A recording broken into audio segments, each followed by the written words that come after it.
The rain had been falling all day in Amityville, New York, turning the yard at 112 Ocean Avenue into a patch of black mud.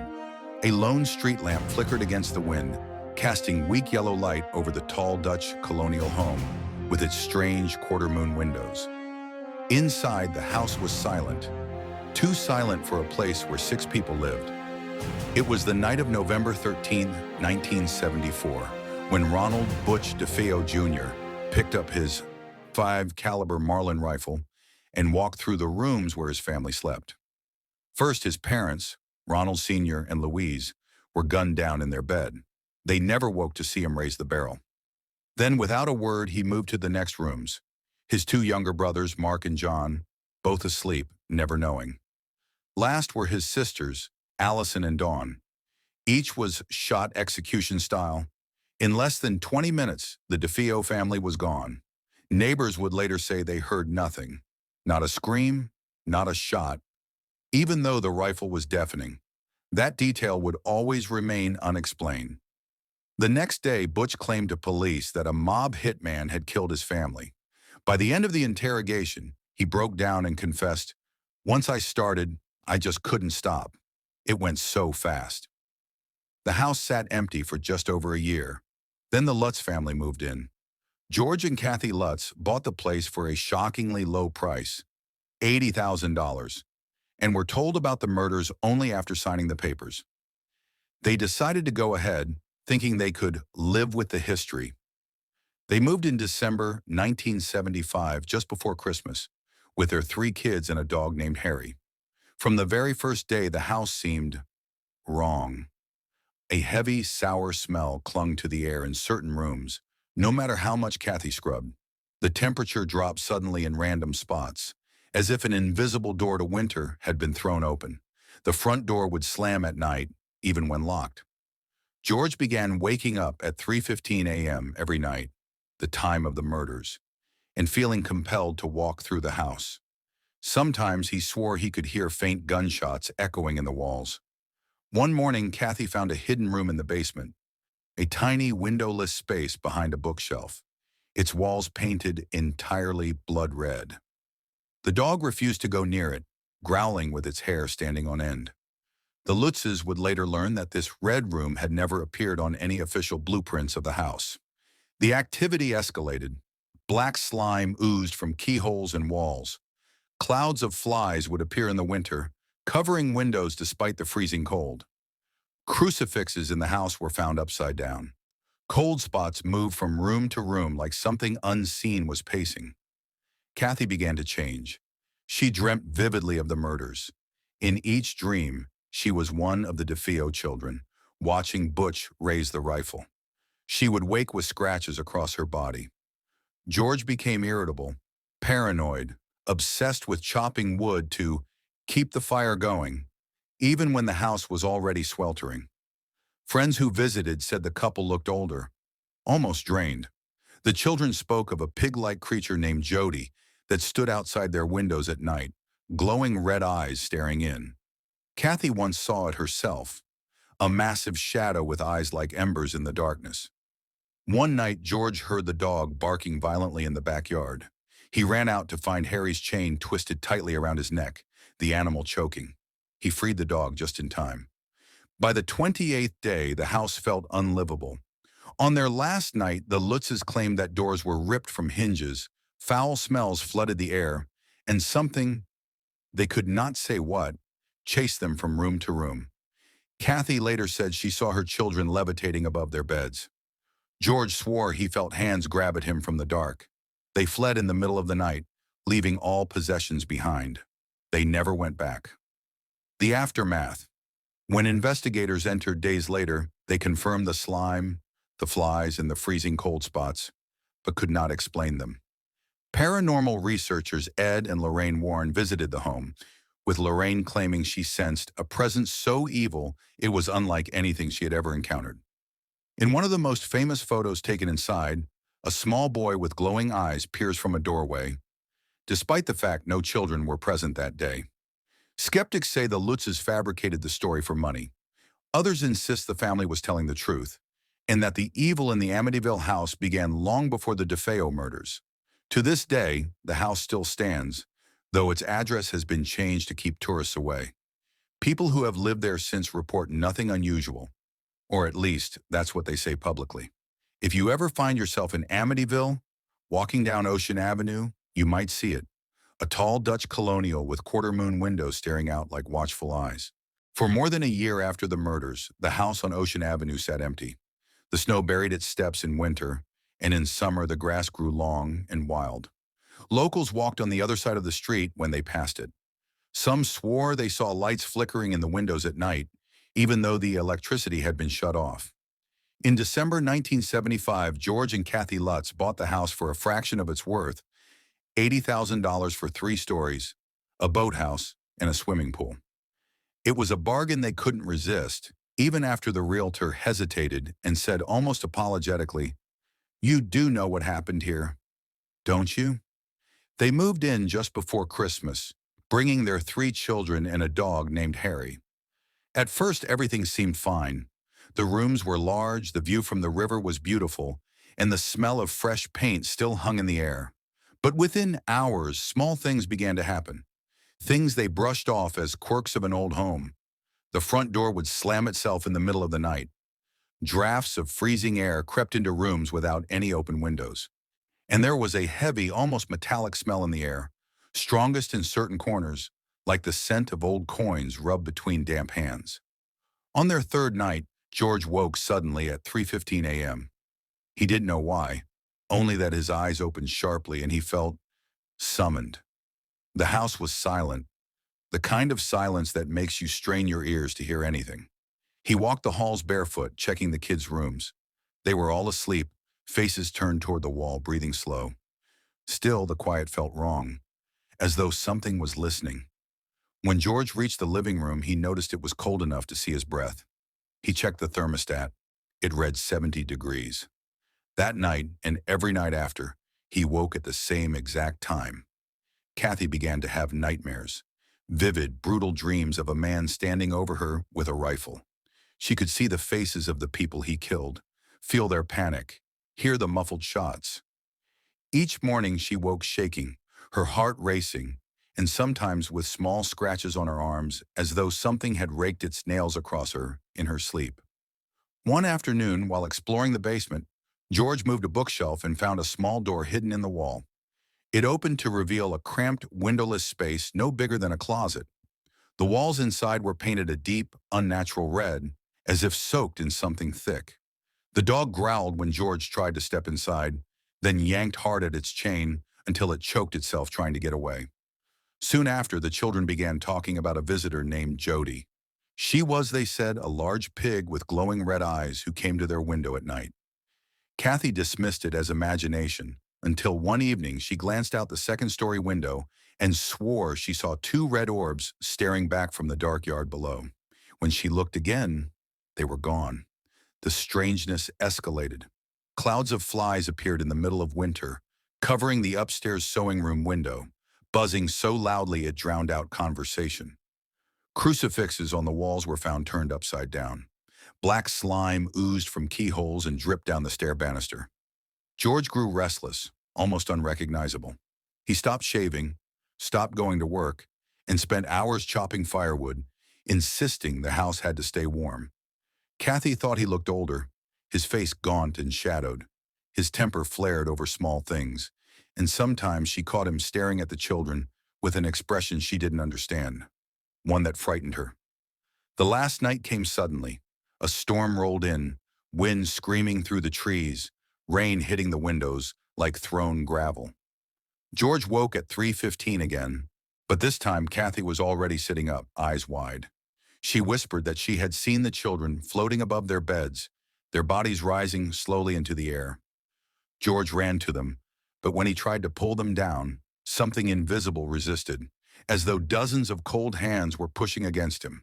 A deep, low growl reverberated through the house, shaking the walls.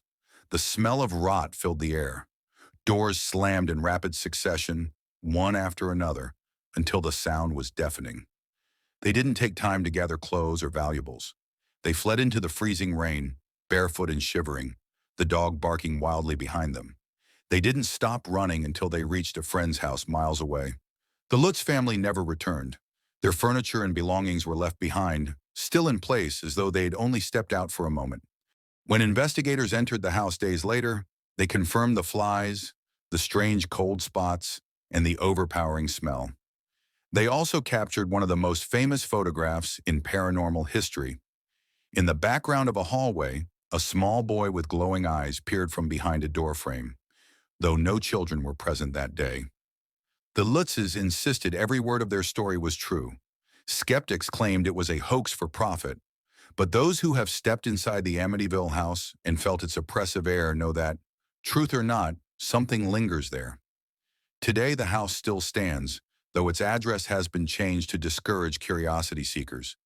People who live there now say nothing unusual has happened.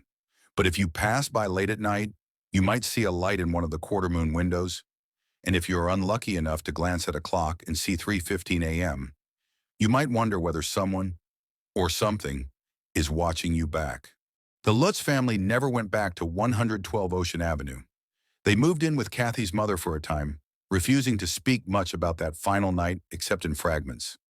George muttering about hands in the dark, Kathy whispering about the floating children. The youngest refused to sleep alone for months. The house, however, didn't stay quiet for long. Neighbors began reporting strange occurrences even when it was empty. Lights flickered on in the middle of the night, only to vanish when anyone came close. The smell of gunpowder drifted into the street some evenings, and more than one passerby swore they saw a figure in the quarter-moon windows. A tall man, standing perfectly still, watching. The investigators within weeks, a group of paranormal researchers led by Ed and Lorraine Warren, famed for their work on alleged hauntings, were granted access to the house. The moment Lorraine stepped inside, she froze. She later described the sensation as a pressure like the air itself was pushing against my chest, and claimed she saw shadows moving where there should have been none. The team set up infrared cameras, motion detectors, and audio recorders. They spread holy water in the rooms. That night, the temperature in the house plummeted.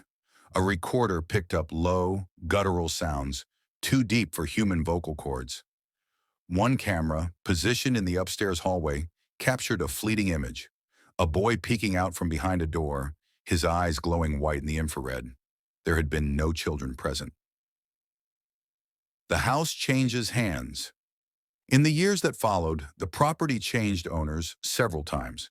Each new resident insisted they experienced nothing unusual, but rumors persisted. People who spent time inside claimed the layout felt wrong. Rooms seemed to shift subtly when you weren't looking. Some hallways appeared longer at night than in the day. One couple who rented the house privately admitted they would hear footsteps pacing overhead while they ate dinner, even when the upper floor was empty. Another visitor, a contractor doing repairs, refused to finish the job after hearing what he described as whispering in the walls. George Lutz's return. Years later, George Lutz agreed to return to the house for a television documentary. The crew filmed him from the street as he approached the front door. Halfway up the path, he stopped. His face went pale, and he refused to take another step, saying the air felt like it was buzzing. He left before the shoot could begin. Theories. Some believe the evil in Amityville began long before the DeFeo murders. The land beneath the house was once a Native American burial site, disturbed during colonial expansion. Others say it was the murders themselves that opened a door, an act so violent that it attracted something hungry. There's even speculation that Butch DeFeo was influenced by the house. He claimed, years after his conviction, that voices urged him to kill.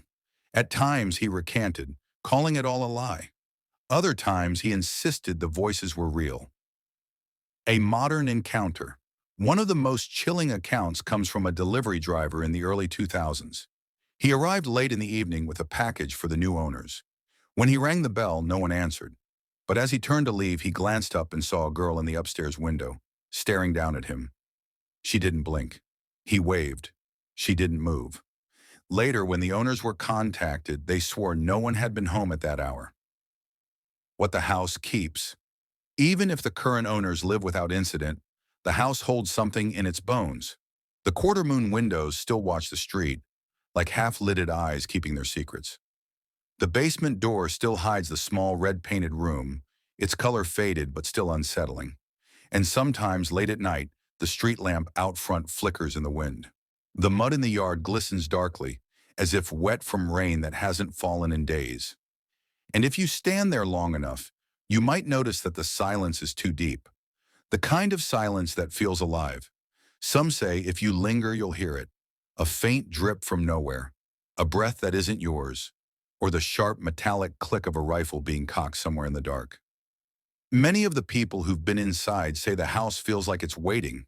For what? No one knows. But history shows it never waits forever. Because in Amityville, time doesn't move forward the same way it does elsewhere. And somewhere behind those quarter-moon windows, it's always 3:15 a.m. As she reached the door, it slammed in her face with such force that the glass rattled. Behind her, the breathing grew closer. She could hear the whisper of the floorboards bending under weight. Then, silence.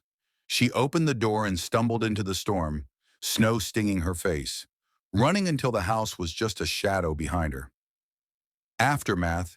Rachel never stayed the full month. She returned to New Jersey and filed her story, but the magazine refused to print it, calling it sensationalist fiction. Her tape recorder was found to contain mostly static, though one segment, the moment she stepped into the red room, had 30 seconds of faint breathing.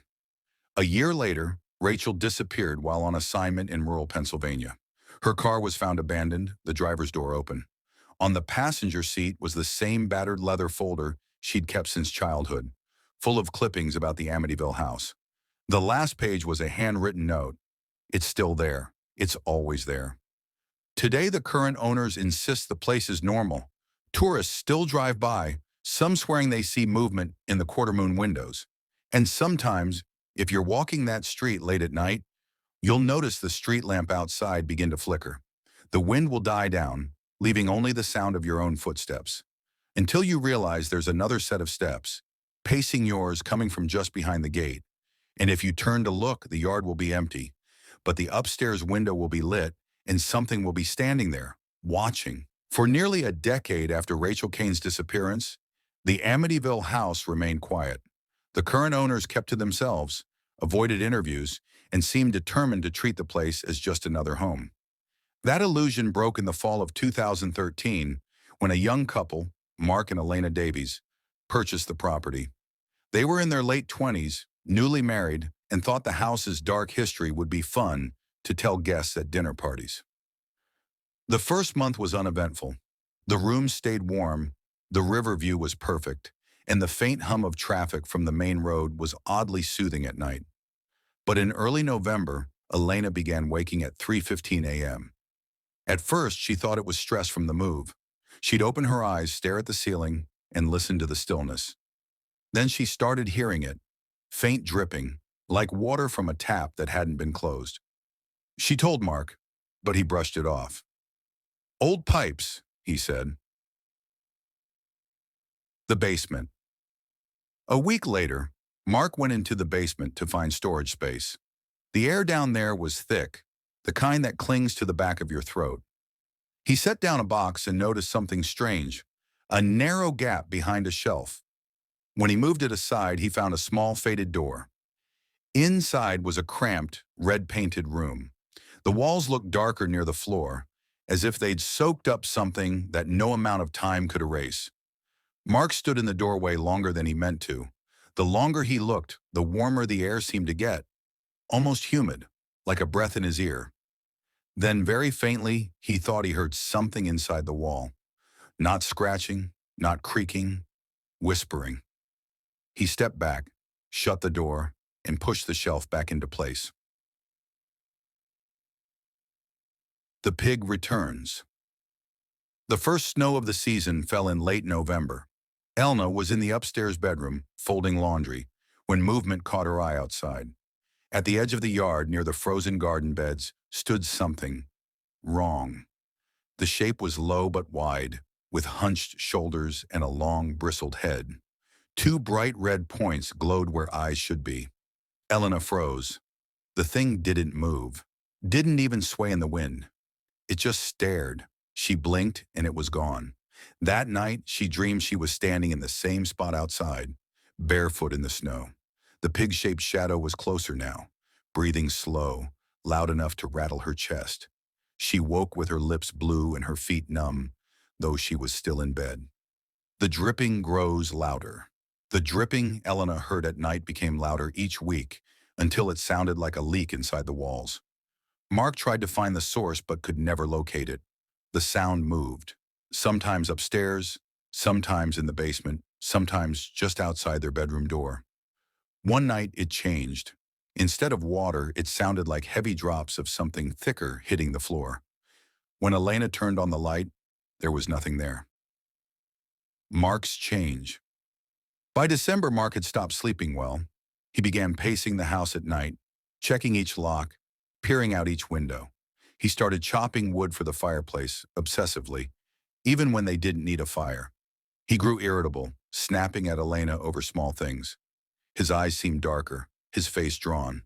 More than once, Elena woke to find him standing in the doorway, just watching her, his expression unreadable. The third week. In the third week of December, everything escalated. One night, Elena woke to find Mark gone. She searched the house and finally found him in the basement, standing in the red-painted room. The air was hot and smelled like rust. His eyes were glassy, unfocused, and his lips moved as if he were speaking, though no sound came out. When she touched his arm, he turned slowly to look at her, and in that moment, she swore she didn't recognize his face. She pulled him out, slammed the door, and begged him not to go in again. He didn't answer. The last night. On Christmas Eve, snow fell thick and fast. They stayed up late, drinking wine, trying to pretend the last few weeks hadn't happened. Around midnight, Elena began to feel drowsy. She blinked, and the room seemed wrong. The shadows stretched too far, bending toward her like reaching arms. Then she noticed Mark wasn't beside her. From somewhere upstairs came a sound. The unmistakable metallic click of a rifle being cocked. Her stomach dropped. She ran up the stairs two at a time, calling his name. At the end of the hallway near the guest bedroom, she saw him, standing in the dark, holding the old Marlin rifle the owners had kept mounted as a conversation piece. His face was blank. His eyes were black pits. "Elena," he said slowly, voice flat, "once you start, you can't stop." She turned and ran, but the hallway seemed longer than it should be. Doors slammed shut on either side of her. The air grew heavy, thick with that metallic smell. Somewhere behind her, a deep, guttural growl rose.